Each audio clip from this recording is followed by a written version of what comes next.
God is always present with happy people. Okay. You heard often from my neighbors that we should be very positive in life because God is not a God who underlines our defects.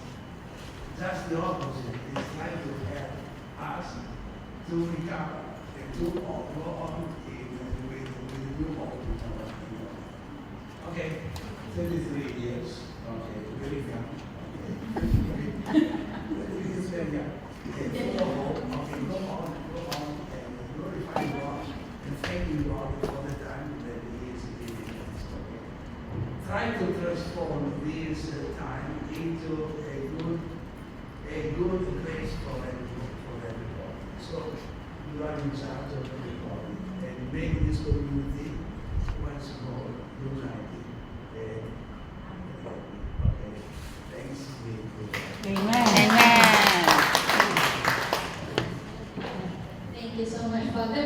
Okay, so while everyone is still looking nice, let's take a group photo first in front of the decoration that was done by our church community.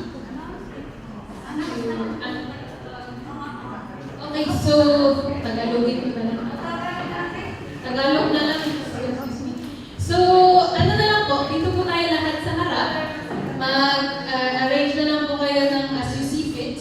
Kasi doon po yata magagaling sa likod na magpipicture. Opo, so, welcome to go to the front na po. Yes po, let's nagka-picture na. Habang maayos pa po yung decoration kasi later magulo na yan. Baka wala na yan later. Pagod siya. Pansit quail. Pansit quail. Tara na tayo. Picture po, ayaw niyo po mag-picture? Picture please.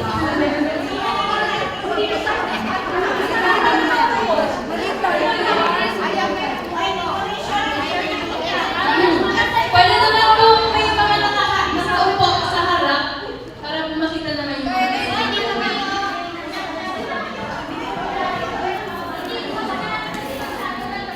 Opo, parang dito sa kanan masyado madami.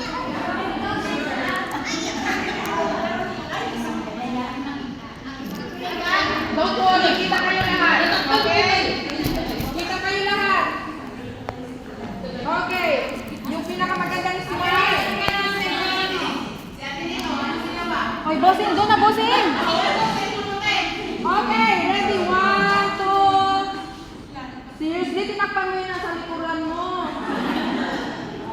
Okay, game. 1, 2, ready. One more. 1, 2, 3. Cheese! Happy 33rd anniversary! Happy 33rd anniversary!